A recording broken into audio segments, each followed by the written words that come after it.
Hello again. How are you doing? Another of my late night raves, although you're probably getting this in the day. Anyway, it doesn't really matter, does it? Cheers. Still got my Welsh cup. As I mentioned at the start, this is me reading extracts of a diary that I wrote in 1997, a kind of a stream of consciousness thing, as you probably gathered, especially from the last entry, about life running Maverick Theatre and the fact that we won a Guinness Award through the Royal National Theatre and various other awards for his play, what I wrote, called A Ghost of a Chance. And so the extracts continue. The idea was I would write it and then we would publish it for the opening night, so there was no time to edit or and you'll still see probably from these bits, I'm reading it exactly as it was written in 1997. But it was a weird time for us back then. And it's a weird time for us right now in 2020. Although whenever you're watching this, it might be after 2020. How is the future? I hope it's well for you. Yeah. So, episode 13. Oh, and thanks again for your followings. That's fantastic. And yeah, that's brilliant. Thank you very much. That's all I've got to say.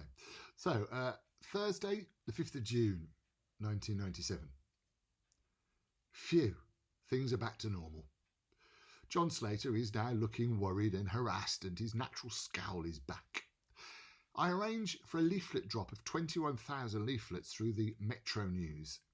God knows if it would generate any extra business for Up and Under, but for once we've got the funds to try new ways of promoting the concept. Our print run of 1,000 posters and 30,000 leaflets is the biggest we've ever done, and I'm more than keen to make sure that the print works hard for us. This concern is enough to make John normal again. He's out on the streets right now, pounding and distributing prints and posters along the highways and byways of sweet South Birmingham. Bless him. I hope the gods of theatre are taking note of all his bloody effort. As my part-time conscience, John swings in with as much good sense as he can. A print run of 30,000 leaflets is an awful lot.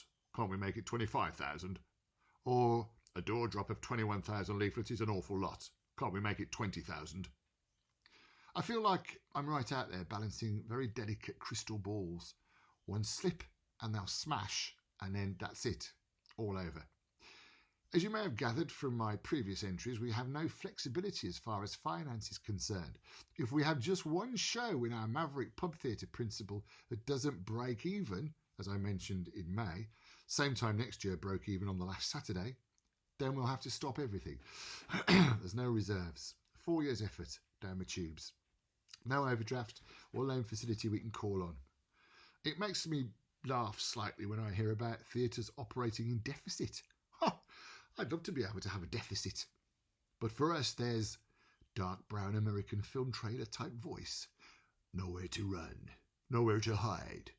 They were just two average ex-BRMB radio DJ guys. He, close up of me, with a fag in me gob and thumbs up, mouthing, all right, had a secret dream. She, close up of Rebecca, with gobbing a pint of lager, hiccuping, was the woman he loved. But he, close up of John Slater, dressed up as a bailiff with very hairy arms, waving a court order, had other ideas. No one got past Slater, the impeacher. Various shots of doors being broken in and screaming women. Shots of me and Slater cowering for cover behind dustbins in a dingy alley, throwing rolled up electric and gas bills at each other. Oh, I've just remembered. I must phone the debt collector. Early morning, 2 a.m, Friday the 6th of June, 1997. I've been down the Wesley Hotel in Acox Green. Then the best Greek restaurant in Brum, Zorba's. It's been a weird night because I was, up at 7 a.m. yesterday morning, writing this journal and recounting the tale of Tom, or whatever I've called him. And B, I had to be up at 9 a.m. to go to the bank to become an official film producer.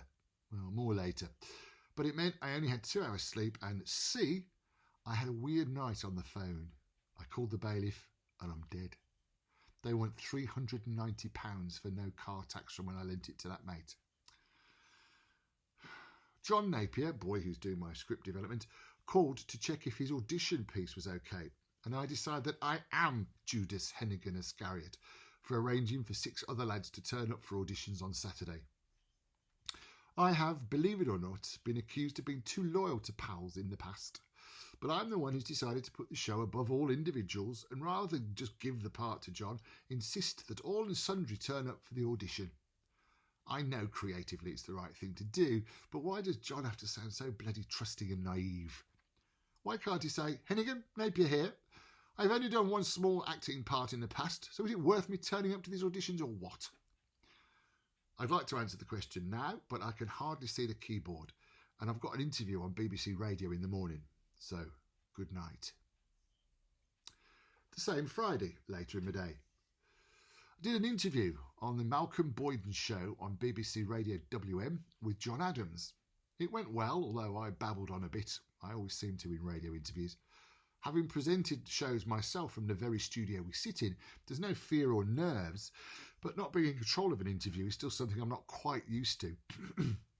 I met the comedian Arthur Smith in the BBC reception. He co-wrote An Evening with Gary Lineker, and the second play Maverick did was his play called Trench Kiss. Arthur was very helpful with interviews and publicity in the early days, and I was able to thank him personally for his help. A good geezer. One to go for a beer with, perhaps. Although I remember his agent telling me that the last time he went for a beer with Chris England, his co-writer of An Evening with Gary Lineker, they both disappeared for 6 days. My liver couldn't cope with that. I have a pleasant evening talking with my nephews. Chris is 20, Andy 18, and Matt is 15. I think they often refer to me as Weird Uncle Nick. Every time I look around, they've gained another 5 years. I'm expecting Chris to retire before I do. I love him. Saturday, 7th of June 1997. Well, we do the final auditions for Tim, the boy in the story, at the Mac.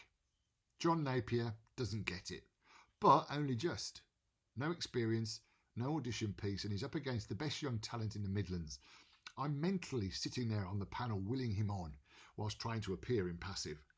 He reads a lovely story from a little paperback about 2 young brothers arguing over the washing up, but ultimately, Snowman Boy gets it. His name is Justin Luke Towler, and he's a very skilled actor with a great presence. It's the right decision, we all agree, and I'm sure I'll learn to like him like John, but I still feel some guilt. It's perhaps because John is my first juvenile relationship for 20 years. I speak to Justin's mom. Apparently he's mad for it. Well up for it. We've told everyone we'll call him on Monday. I have the job of being executioner. I think of getting John Slater to do the dirty work. He usually does with our adult actors, or we drop them a line. But I can anticipate his reaction if I asked him to do this, and he'd be right. It's my call. I know I'm droning on about this, and we've been very fair, but I really do want the kids to feel good about themselves. I contemplate doing something special with John Napier, picking him up from school and taking him for a burger or something, but I run this idea past Slater and he thinks it might be overkill. And what about the other boys? I also forget to bring the photo of John and Paul Henry from the photo session to give to John. I must do that. I'm excited at the prospect of working on the play now with the real cast. Paul and Justin and I know I must get on with that process. I speak to Justin's mother and, as they call it in the business, make the offer. There's apparently, though, a slight problem in that he's worried about using swear words. Well, I told him what the play was about when we met at the Betty Fox Drama School, but I don't think I mentioned any swearing. And I don't think there is any in the script that Tim uses. Oh, yes, there is one, now I think about it. When Tim puts Bob to sleep and I allow the audience to see the real character of Luke for the first time. Mind you, there won't be a problem in taking an expletive out. But for the first time, I find myself acting like a writer. Does the omission of the expletive weaken the moment? Who knows? Well, I'm supposed to, though. John Adams and Paul Henry are very keen to use Justin, but I make an isolated executive decision. Justin is hugely experienced for his age. Amongst other things, he's been at the Royal Shakespeare Company twice and played the part of the young Tommy in the West End musical of the same name.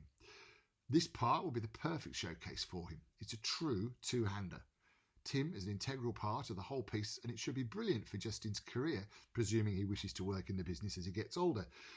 But I decide, without telling the others, that I will give Justin the final say. We'll arrange a read-through, and if Justin feels uncomfortable with anything in terms of language, we'll look again at the casting. The quality of the other boys who auditioned really is high.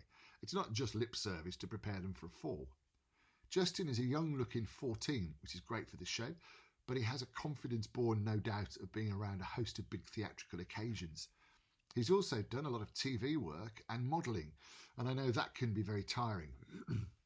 I worry about Justin for a while before deciding on his action, but if he feels uncomfortable, we won't use him.